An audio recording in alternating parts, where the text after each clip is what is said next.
welcome to HITC Sport. What's the crack, lads? How you all getting on? So people say the footballers earn way too much. I mean, yeah, they do. No complaints here. But let's take a look at the most overpaid player at each Premier League club. It's funny how in any other walk of life, this would be considered rude. Like, imagine if I walked into your house and told your dad that he earned way too much. Like, I would get a punch in the face. Then again, for the amount of shite I've said on this channel, I probably deserve one. But we'll crack on anyway. Oh, wow.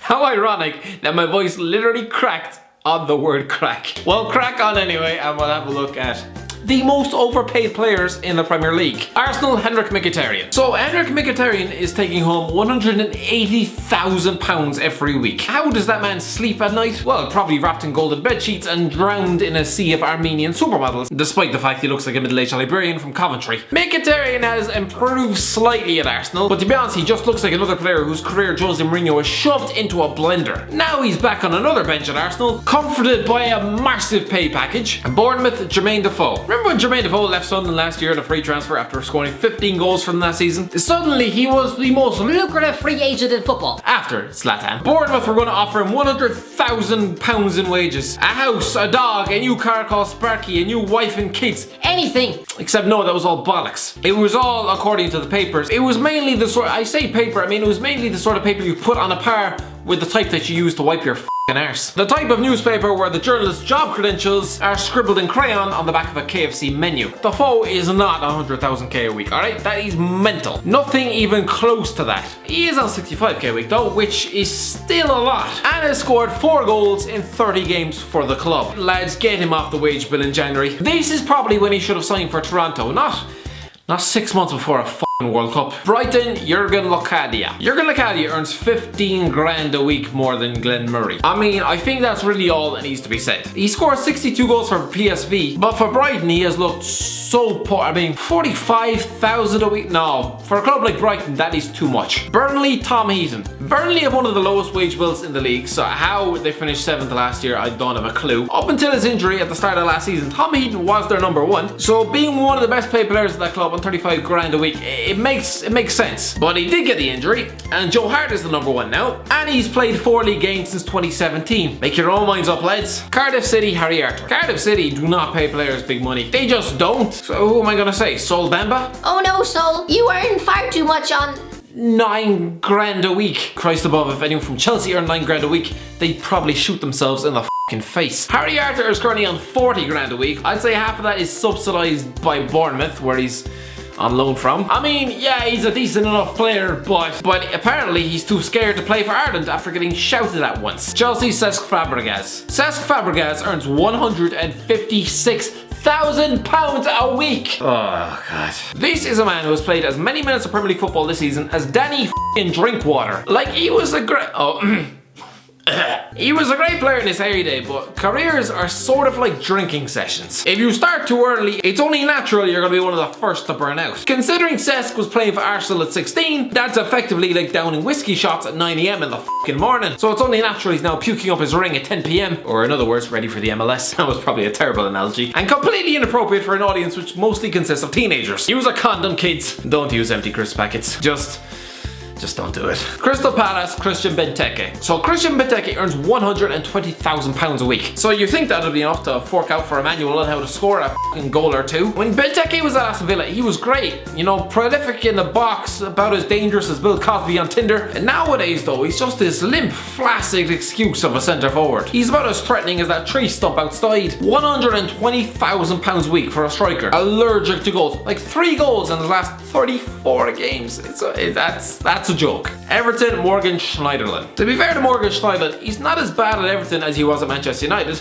That is not saying much. The Frenchman is actually a decent enough midfielder and he's playing alright for the Toffees. But he's the best paid player at Everton on £120,000 a week. Like, he should donate at least half of that to a children's charity or something. Or just dump it off a bridge on his way home from work. Because there's no way he can look at himself in the mirror after a long day of passing the ball straight to the opposition and think, yeah, I earned that. Fulham, I don't know. Fulham fans, I'm just gonna have to ask you for this because they literally don't have their salaries released anywhere online. I mean, these sources might not be that credible. I think they're in and around the ballpark. Fulham are just anonymous blank slate. Like, I literally can't find anything. Yeah, Fulham fans, you tell me. Drop your comments in the comment section below. I would imagine, if I was to guess, Alfie Mawson is probably raking in a shitload.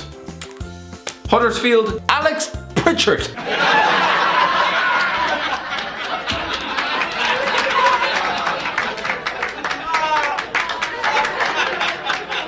£110,000 a week. £110,000 for Alex Pritchard. Imagine waking up and realizing that you have negotiated a deal worth £110,000 a week for Alex Pritchard. You'd be close to chucking yourself off the tallest tower in all of Yorkshire. I mean, remember when I was talking about dodgy sources? Yeah, this cannot be true. Please, someone tell me it's not true. Like, it can't be. If it is, then I just give up on this game. Cristiano Ronaldo was earning this sort of money 10 years ago. There is no way that Alex Pritchard, achiever of all in the game, he cannot be cleaning out the Huddersfield owners for £110,000 a week every game. No. Like, no.